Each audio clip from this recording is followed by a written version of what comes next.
In this experiment, we are going to be observing the rate of reaction between these two chemicals, ethane dioic acid, a type of oxalic acid, and potassium manganate, permanganate in this case. What we're going to do is we're going to mix them at a certain set concentration, and we're going to allow the reaction to happen in a hot water bath. The hot water bath will be varying in temperature. So we need 10 millilitres of the potassium permanganate. Now, potassium permanganate will dye your skin, so it is advisable to take extreme care and to also suggest the wearing of gloves and goggles. And you might also want to do it in a plastic tray to save your benches, because a spill will dye everything.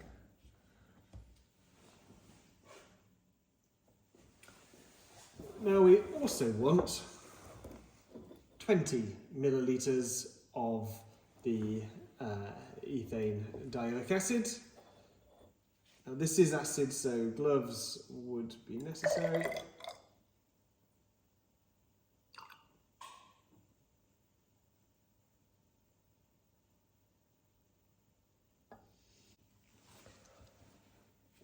So how do we get this at a range of different temperatures? Well, I think the very first thing to do is we need to get these chemicals to be at the given temperature that we want. If that was 50 degrees, we need to put these in a water bath of 50 degrees. Now, one of the most straightforward ways of doing that is putting them both in a test tube,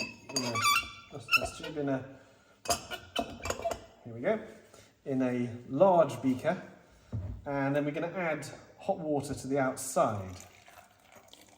What we should find is this will bring, after a short period of time, the liquid in the two measuring cylinders to the same temperature as this water. The best methodology here, because there's different volumes of liquid in these two containers, they're going to reach the right temperature at different times. One of them will always get there faster, depending on, in this case, it's glass, so it's a better thermal conductor. When it goes above the temperature you want, in this case 40 degrees, take it out, and then you'll slowly get a feel for how quickly they cool down. This one will decrease in temperature about twice as fast as this one. So at this point here, we're at about 47, and this one's going to be at about 42.5. And at this point, I take them both out and I watch, because they should go past the 40 mark pretty much at the same moment. This requires very, very careful timing, and that's why this practical is a little bit tricky. So now the temperature is at exactly 50 degrees. We are going to go for the first iteration of this experiment. So taking these out. And we're going to add them to this beaker. I'm going to start the timer at the same moment. An important detail here.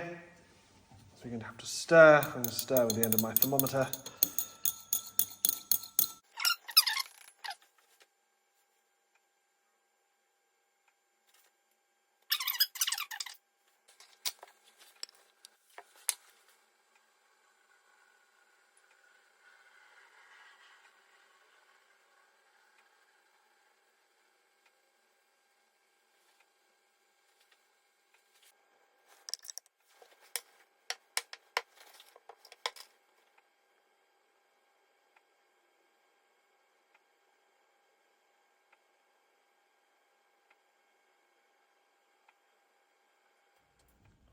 So to create the 10-degree water bath, I'm using almost equal volumes of ice water at 0 and room temperature water at 20.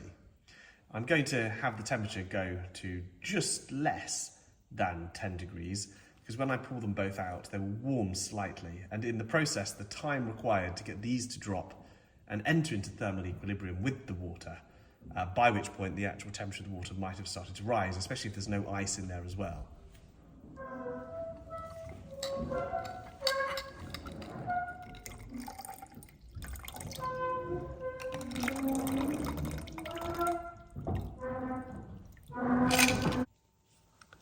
So here's a top tip. If you're struggling to get the temperature to go down to 0, you might find that it's just because of heat from the room getting into these two liquids. A little bit of salt on the ice will make the whole thing go much colder. So here is our data, displayed in a tabulated form with the units in the headers boxed in and drawn with a ruler. Now I've drawn this here on the chalkboard, but there is an opportunity here to use computer software and tick off one of those standards. So the next time we see this data, we're going to have copied it out into a spreadsheet so that we could draw a graph. So there's some important information that we need to also document, which was the concentration. So the K, N, N, O for minus, aqueous, had a concentration of 0.02 moles per decimeter cubed, and the H2, C2O4, the ethanodioic acid, which was also aqueous, had a concentration of 0.5 moles per decimeter cubed. Now, the two quantities that we're going to add onto our table here, how do we calculate those? Well, the first is to talk about what the rate of reaction might be. Now, the rate of reaction, initial rate of reaction, it's normally for 1 mole per decimeter cubed, you would just do 1 divided by the time it takes for it to occur. 1 divided by time would give you rate. Now we're interested in the rate of in terms of moles per decimeter cubed per second, and because we've not got 1 mole, we've got 0.02 moles, then we need to take the 0.02 moles of the KMNO4 and divide that by the mean time. That would give us the rate. So basically the rate, the initial rate, would be found by taking the concentration of the KMNO4 minus and dividing it by the mean time. The other thing that we will need to find is K, the reaction constant, and it's outside the scope of this investigation to calculate what order this reaction is. The reaction equation is given as the rate equal to K, concentration of the KMNO4 minus Q, and the concentration of the ethanodioic acid, C2O4 aqueous. And we're told that M and N equal 1, that this is basically first order, second order overall. It means that we can calculate K by just doing the rate and dividing it by the product of the two concentrations, which is 0.02 times 0.05, which means that we can work out K, and it's the rate, in this case divided by 0.01. So now what we're going to do is we're going to add some columns to this table. We're going to compute these numbers. At this point we're going to jump over to a spreadsheet because this PAG requires some use of computer software. So we're going to go to the other board. So here we have our temperatures, we have our 2 times in seconds, and then the mean time, initial rate, which is calculated by the concentration of the potassium permanganate, divided by the mean time, just here, and then we've worked out the rate constant K by taking the initial rate and dividing it by the product of the two concentrations, which was 0.01. And that's in here. Having worked that out, we then take the natural log of this number, the rate constant, to get the natural log of here, and they range from -6 to -3. Now the next stage is we need to plot a graph. It needs to be 1 divided by the time on the x-axis and it needs to be ln k on the y-axis. But why? Now, if you already understand the theory, you can skip this bit. But if you don't, it's useful to see why plotting that graph is going to help.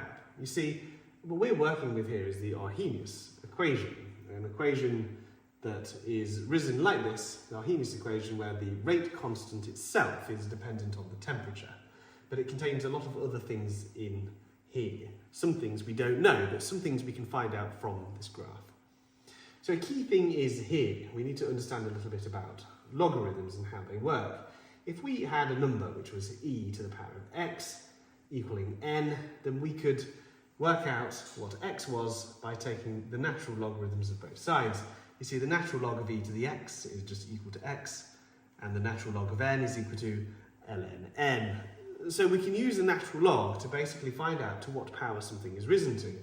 Here, a is risen to the power of this, and we can work that out by taking the natural logs of both sides. That's the first step of logic. So here, in the Arrhenius equation, we take the natural log of both sides. And what you can see from the law of logs is here we've got the log of a multiplied by the rest of this, e to the power of all of that.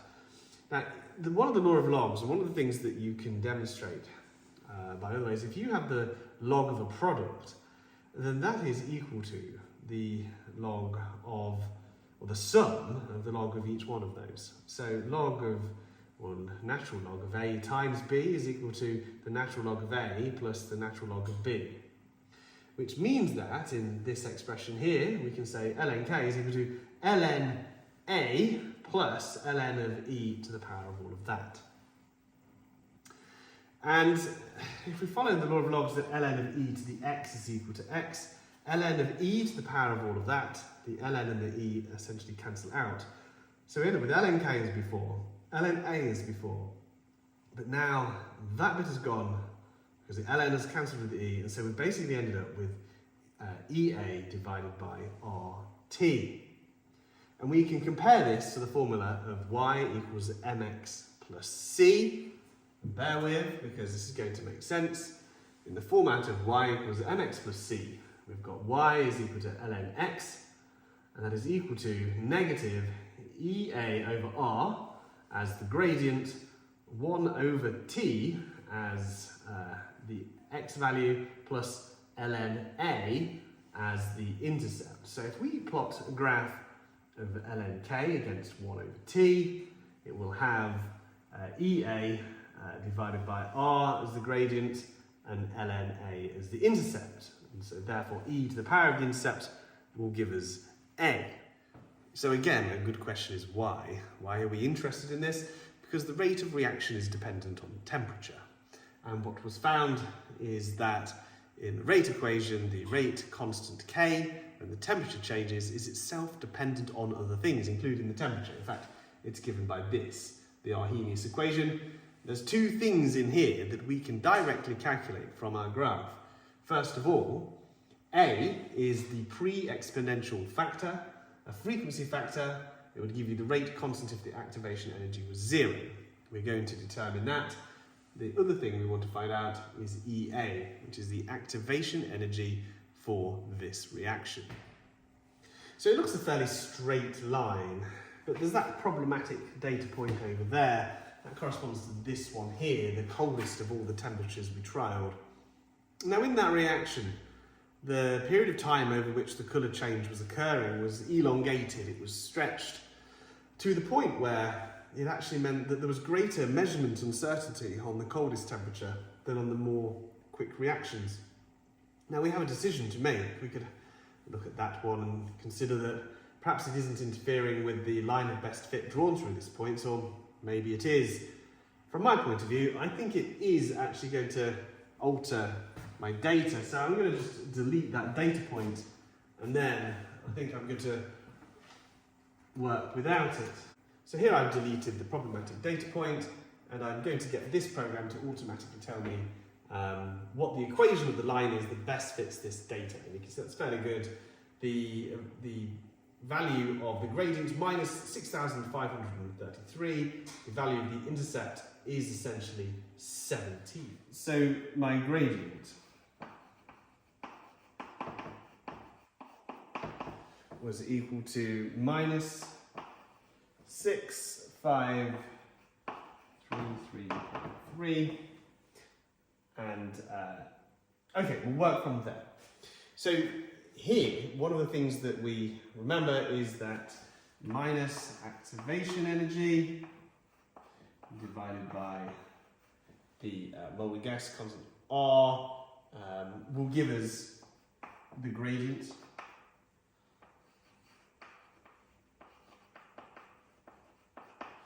And so we know that this is 8.314, and we know our gradient is minus 653. So EA, the activation energy, can now be calculated. EA is going to be equal to R times by our gradient. So minus 65333 times 8.314, which gives us an activation energy of 54,291. So 54.3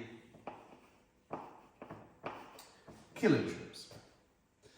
Now, the very next thing we want to do, and that's solve one of the unknown things from our Arrhenius equation of this reaction. The second thing is you want to find the frequency factor A.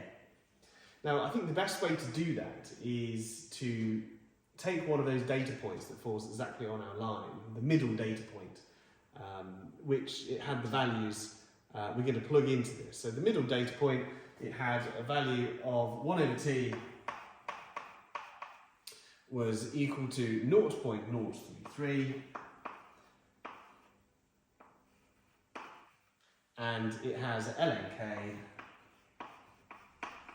equal to minus 4.585.